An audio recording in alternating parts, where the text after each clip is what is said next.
பிரதான வீதி திருத்தம் செய்ய வேண்டும். மெயின் ரோட் வேலை செய்து தருவோம். 1.5 கிலோமீட்டருக்கு 110 மில்லியன் ஒதுக்கப்பட்டு டெண்டர் கோல் பண்ணி அந்த வேலை தொடங்க போகுது. பாதை வருதுன்னு சொல்றாங்க. பாதை இங்க வருது, வாராக வடையை சாப்பிடுறாங்க, ஜூஸ குடிக்கிறாங்க, ஆட்டரியை சாப்பிடுறாங்க. பாதை வருகுது, எங்க வருது பாதை? வீதி அபிவிருத்தி அதிகார சபைக்கு சொந்தமான 3 கடற்கலங்கள் உள்ள போதும் அவற்றினால் முழுமையான சேவையை வழங்க முடியாதுள்ளது. மக்கள் இலவச போக்குவரத்தையே எதிர்பார்த்திருக்கிறதால இன்னும் ஒரு குறிப்பிட்ட காலத்துல குமுதினியும் வடதரையில் இங்கு வந்து சேர்ந்துவிடும். அதுக்கு பிறகு எந்த பிரச்சனையும் உங்களுக்கு இருக்க போறதில்லை. நெடுந்தாரக படகுக்கு நாங்க போனா நேவிக்காரம் மறைக்கிறான், உள்ள போகாத. தங்கடையாக்கள் வந்தா 150 பேரை ஏத்தினோம். என்னுடைய மக்கள் வந்தா மறைச்சு விடுகினோம். சிப்பாய்கள் 8ஆம் வகுப்பு சிப்பாய்கள் தான் அங்கே எங்கள் மக்களை சேவலப்படுத்துகிறார்கள். அது நடக்கக்கூடாது. 730 குடும்பங்களின் வீடுகளுக்கு நீரிணைப்பு இல்லாத நிலையில் அவர்களும் சாராப்பேட்டி நீரையை நம்பி இருக்கின்றனர். சாராப்பேட்டி என்பது நமது இயற்கையின் நீரூற்று. பிரேத சபை இருக்கு, பிரேத சபையில பிரேத சபை அதுக்கு பேர். அதுதான் இந்த பிரச்சனைகளை பார்க்கணும். இரவில வந்து இன்னொரு ஆரோ பிளான்ட் நாங்கள் மேற்கில பூட்டி பிரதேசத்துக்கும் இந்த ஆரோ பிளான்ட் கூட கடல் நீரை சுத்திகரிச்சு கொடுக்க போறோம். எல்லா கட்சிக்காரன் வருகினோம் வந்து என்னதை செய்யணும், ஒன்றுமே செய்ய இல்லை. நீங்க இனிமேல் இங்க வாரதா இருந்தால் இந்த வடை, வாழைப்பழம், ஆட்டிறைச்சி, இந்த சாப்பாடு புரியாணி சாப்பிடல ஆவலி பாலத்துல வச்சு எல்லாரையும் பிடிச்சி திருப்புவேன்.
மக்களின் கடல் போக்குவரத்தை இலகுபடுத்து, மக்களின் கடல் போக்குவரத்தை இலகுபடுத்து, மக்களின் கடல் போக்குவரத்தை இலகுபடுத்து.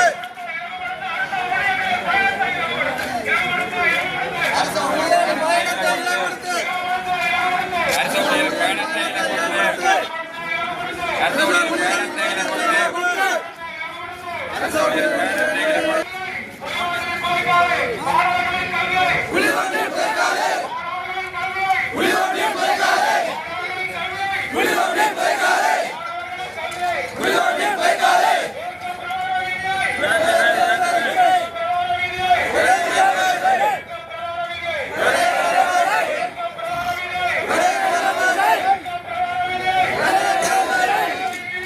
பிரதான வீதி திருத்தம் செய்ய வேண்டும்.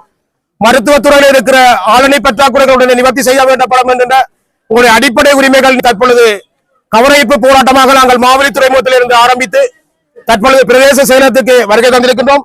பிரதேச செயலகத்தில் நாங்கள் இந்த மகளிரை கையளிக்க தீர்மானித்திருக்கிறோம். நெடுந்தீவு மக்கள் எதிர்நோக்கின்ற அடிப்படை பிரச்சனைகள் தொடர்பானது. யாழ் மாவட்டத்தில் 435 கிராம சேவாக்கள் பிரிவு ஆரம்ப நிலையில் நெடுந்தீவு உள்ளது. நிலவளமும் கடல் வளமும் கொண்டு சுற்றுலாவிகளின் கவனத்தை ஈர்த்து வருகின்ற தீவாக நெடுந்தீவு உள்ளது.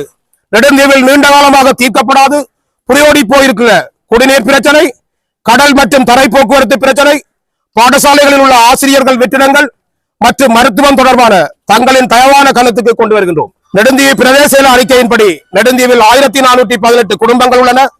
அவற்றில் இதுவரை காலமும் நீர்வளங்கள் வடிகாலமைப்பு சபையினால் கடல் நீர் சுத்திகரிக்கப்பட்டு 688 குடும்பங்களுக்கு வழங்கப்பட்டன. தற்போது 200 குடும்பங்களுக்கு சுத்திகரிக்கப்பட்ட குடிநீரும் மீதமுள்ள 488 குடும்பங்களுக்கு நெடுந்தீவு மேற்கு சாராப்பூட்டியில் இருந்து நீர் வழங்கப்படுகின்ற போதும் அந்நீர் பயன்படுத்த முடியாத நிலையில் உபத்தன்மை கொண்டதாக காணப்படுகின்றது. இதைவிட மீதமுள்ள 730 குடும்பங்களின் வீடுகளுக்கு நீரிணைப்பு இல்லாத நிலையில் அவர்களும் சாராப்பூட்டி நீரையே நம்பியிருக்கின்றனர். சராசரியாக ஒரு நாளைக்கு 2 லட்சம் லிட்டருக்கும் அதிகமான நீர் சாராப்பூட்டியில் இருந்து நுகரப்படுகின்றது. கடந்த வருடம் அதிக அளவில் மழை பெய்து 4 மாதங்கள் கடப்பதற்குள் சாராப்பூட்டி நீர் உவர்நீராக மாறியுள்ளது. சாராப்பூட்டி என்பது நமது இயற்கையின் நீரூற்று. அதில் தற்போது கடல் நீர் உட்புகுந்து நன்னீர் உவர்நீராக மாறியுள்ளது. சாராப்பூட்டியில் இருந்து அதிகமான நீரை பாதுகாப்பு படையும் தமது தேவைக்கு எடுத்துச் செல்லுகின்றனர். இந்த நிலை மாற்றப்பட்டு இயற்கை நீரூற்றுக்கள் பாதுகாக்கப்பட வேண்டும் என்பதில் நாம் உறுதியாக உள்ளோம்.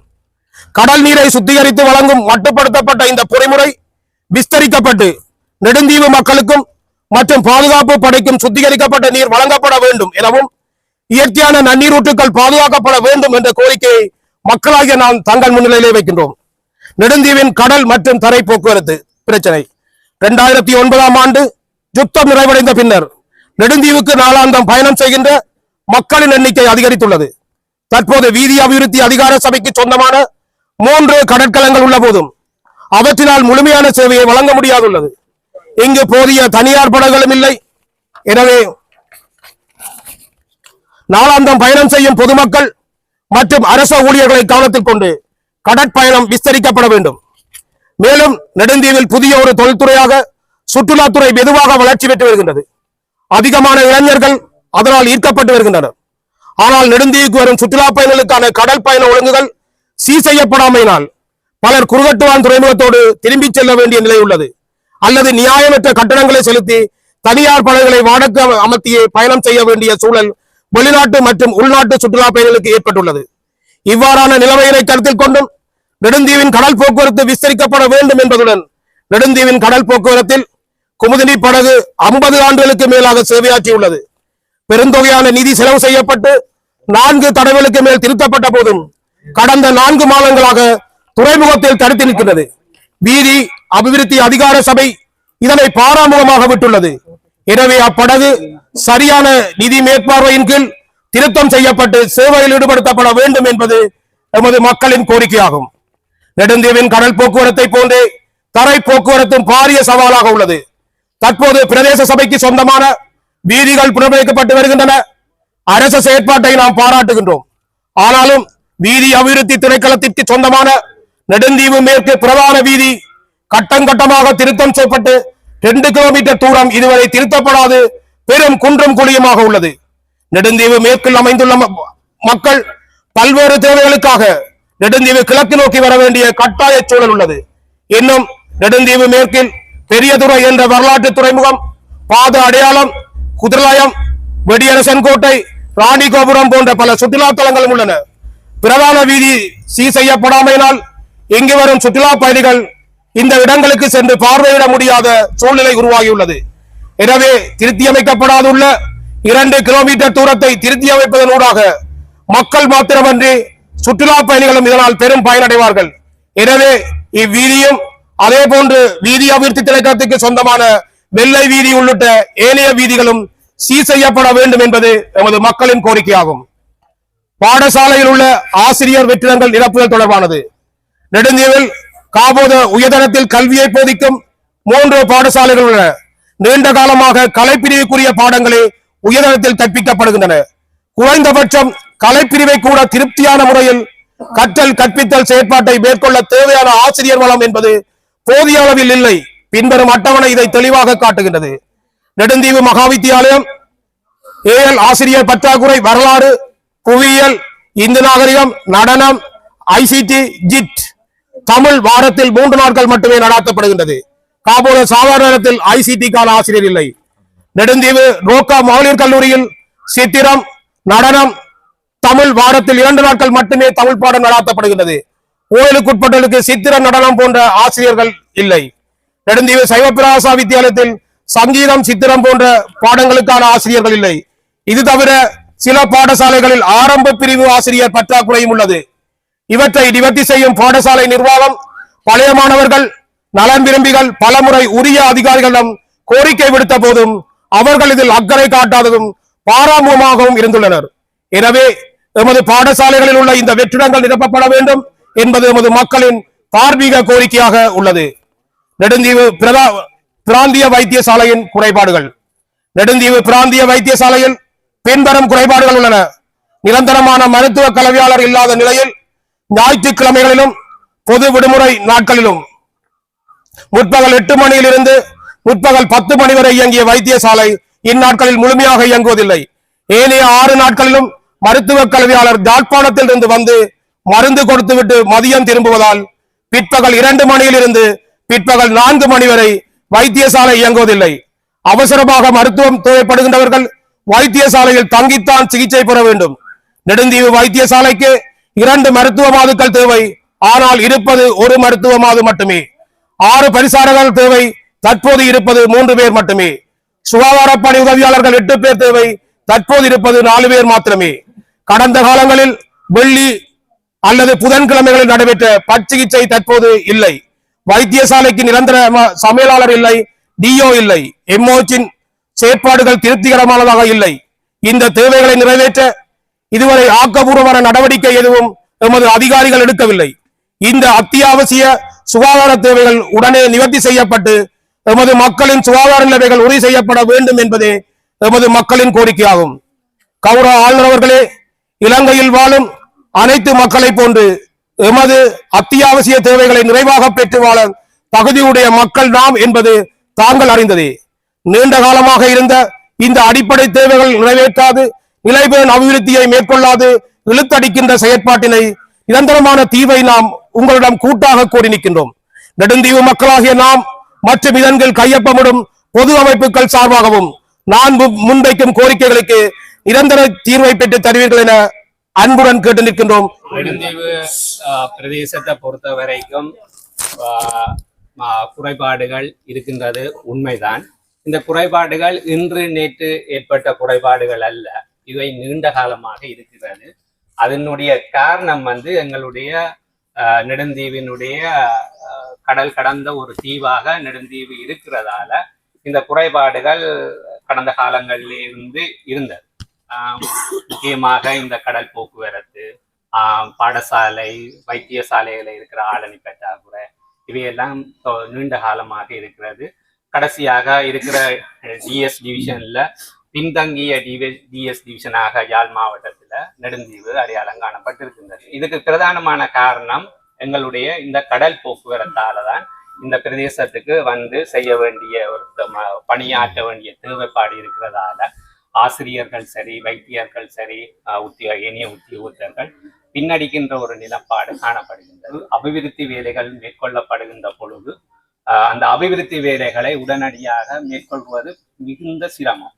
இந்த பிரதேசத்திலே இதுவரை காலமும் இல்லாத அபிவிருத்திகள் நடைபெற்றிருக்கின்றன. எங்கள் நெடுந்தீவு பிரதேசத்திலே இதுவரை காலமும் எங்களுக்கு ஒரு பெட்ரோல் செட் இருக்கையில, இது ஃபியூவல் ஸ்டேஷன் இருக்கையில, இதுவரை காலமும் எங்களுடைய மக்கள் வீதிகள்ல இருக்கிற கடையில வேண்டி பெட்ரோலை ஊற்றி போட்டு அடித்து சென்ற நிலைமை தான் காணப்பட்டது.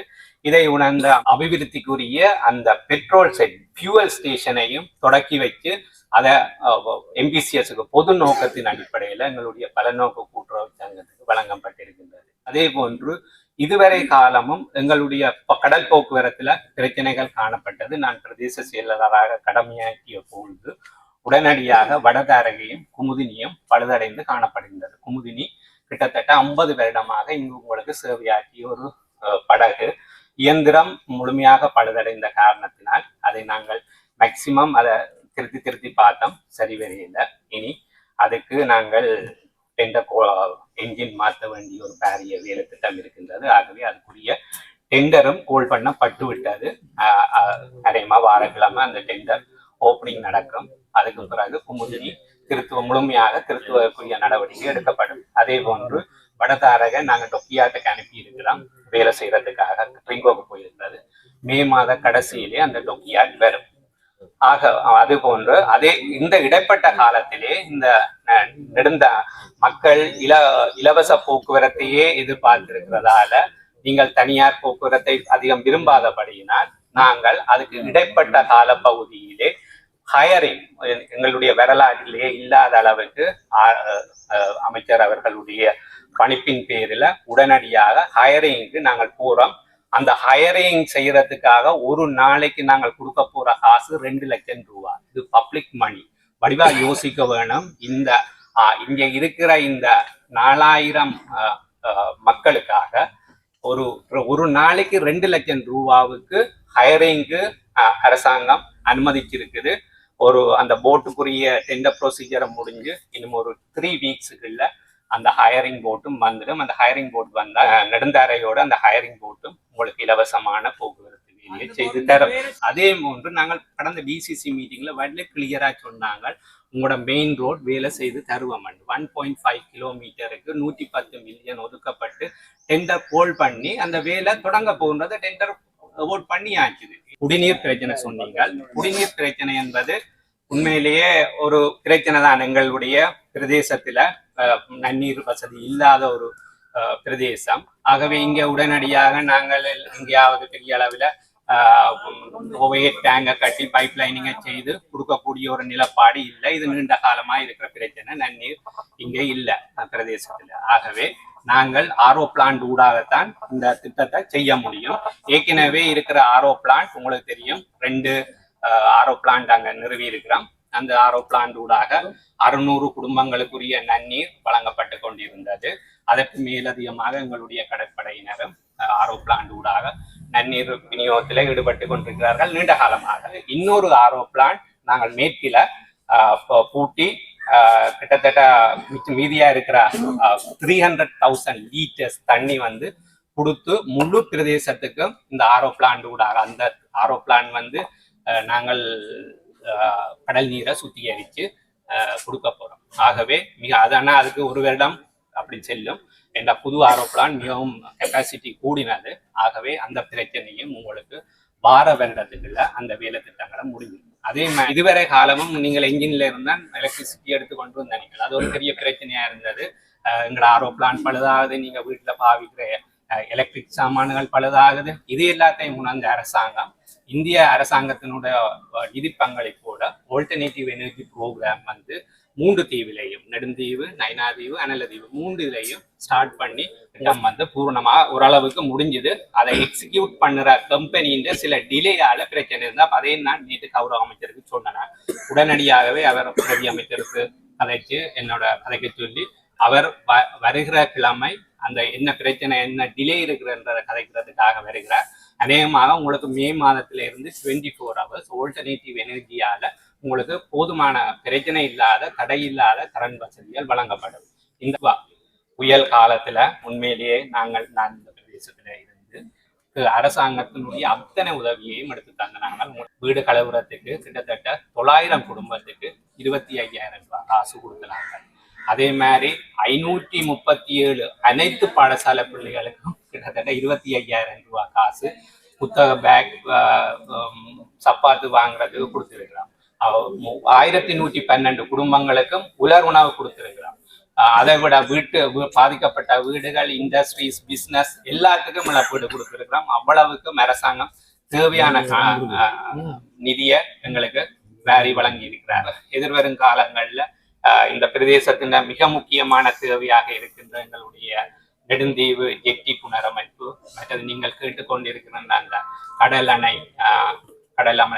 அணையினுடைய பிரச்சனை, உங்களுடைய படகுகளை கட்டுறதுக்குரிய ஆங்கரிங் பாயிண்ட், மற்றது அதை விட பாரிய வேலை திட்டங்களை குறித்த முன்மொழிவுகள் சமர்ப்பிக்கப்பட்டு மிக விரைவில் அவையும் எங்களுடைய கேபினெட் அப்ரூவலை பெற்று இந்த வேலை திட்டங்கள் நடைமுறைப்படுத்தப்படும். எங்களுடைய பிரதேசத்தில் கூடுதலாக வறுமை என்பது ஒரு பெரிய ஒரு பிரச்சனையாக இருக்கின்றது.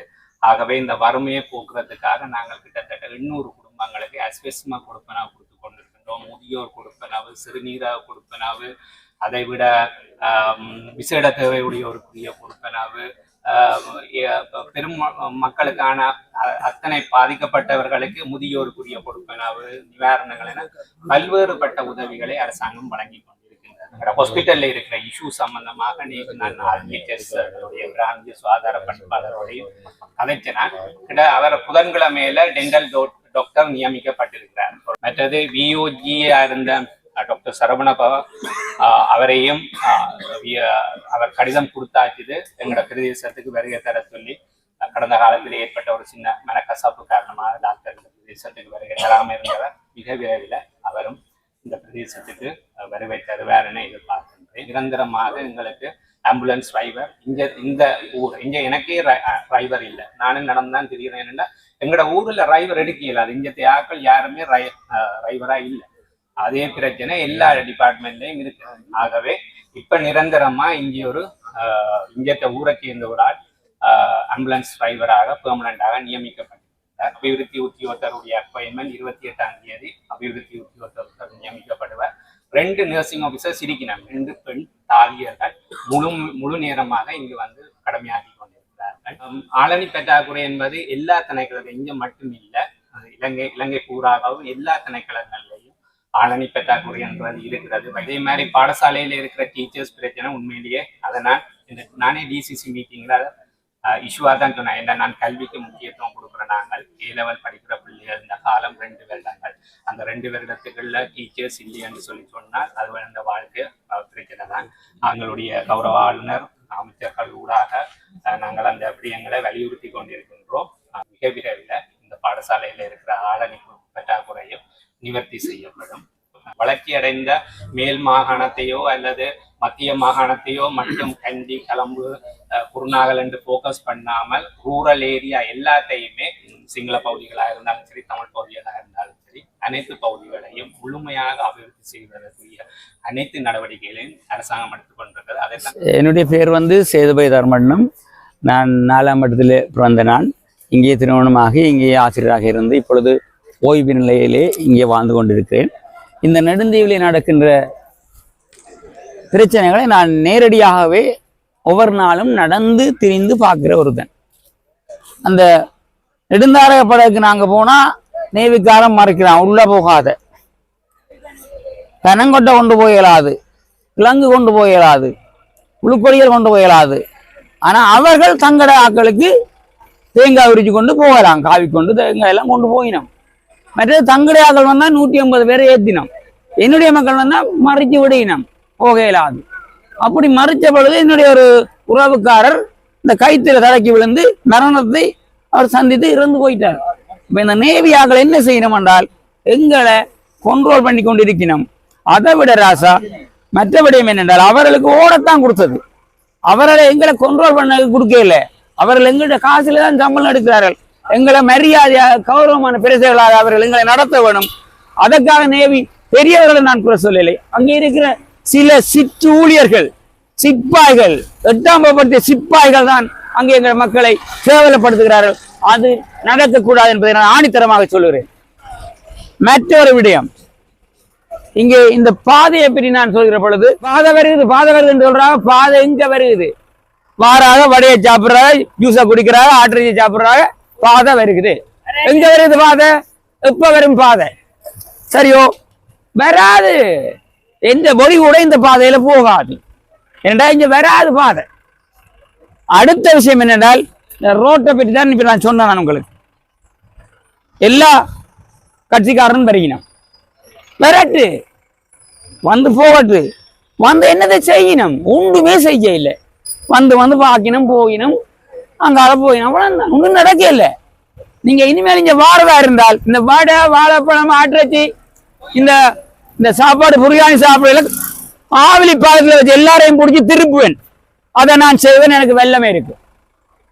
எந்த கட்சியோ எந்த மதமோ மொழியோ எனக்கு பிரச்சனை இல்லை. நான் அப்பேராட்டே அப்பே அங்க அப்பே தூபத் அப்பே மினிசு அப்பே சகோதர நீ சிங்கள மினிசு கொண்டட இன்னவா அப்பே தூபத் நின்று மினிசு கொண்டட இன்ன பேரு ஏசி பஸ் கத்துவாண்ட புள்ளுவாங்க அப்பே ஏசி பஸ்ல போறேன்.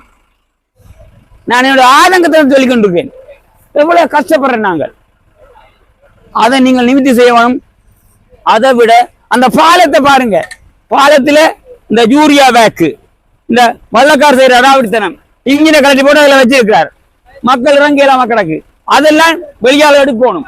அந்த பாலம் துப்புரவா இருக்கணும். மக்கள் டூரிஸ்ட் எல்லாம் மாற பாலம் அதுகளையும் நீங்கள் கவனத்தில் கொள்ளணும் தம்பி. மற்றது இந்த சாரா அப்படி தண்ணி படுதா போகுது தண்ணி படுதா அப்படின்னு சொல்றாங்க இல்ல, அது என்னடா ராசா, தண்ணியை அவதான் எடுக்கிறாங்க. கல்லுக்கு மேல இருக்க தண்ணியை எடுக்கணும் அவையல். அப்ப கல்லுக்கு மேல இருக்கிற தண்ணி என்ன செய்யும்? அது பத்தி போயிடும்.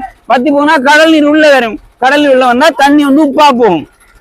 அதைத்தான் செய்து கொண்டிருக்கு. அதை நிப்பாட்ட வேணும். அதுக்கு இந்த பிரேத சபை இருக்கு. பிரேத சபையில பிரேத சபை அதுக்கு பேர்.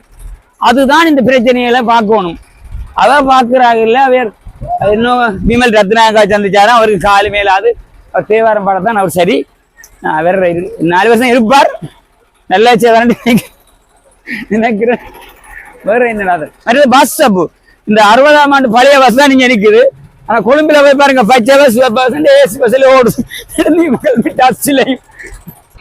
ஊத்தேக்குதான் நாங்க கிடக்குறோம். நெடுந்திவான் படிச்சவன் எங்க உலகத்துல எங்கே நெடுந்திவான் உலகத்துல இருக்கிறான். ஆனா இன்றைக்கு நாங்கள் என்ன நிலைமை இருக்கிறோம்? ஒரு நாகரிகம் இல்லாத ஒரு இனமாக தான் ஒரு காட்டுவாசிகள் போல வாழ்ந்துட்டு இருக்கு. இதுக்கு காரணம் என்ன என்றால் இங்க வருகின்ற அரச ஊழியர்களும் அக்கறை இல்லாம இருக்கணும். இங்க வர போலீஸ்காரரும் அப்படித்தான் இருக்கணும். அதுல எங்களை பாக்குறது இல்லை, தங்களை தான் பாக்குறது. எங்களை கையெல்லாம் உடைச்சது. இது பாருங்க, இதை பாருங்க, படத்தை எடுக்கும் பாருங்க. நான் டிசேபிளா இருக்கு. இந்த போலீஸ்காரன் ஒழுங்கா ஒரு சேவை செய்யிருந்தா ஒரு காவலை செய்யிருந்தா எனக்கு அடிபடாது. இதுதான் உண்மை.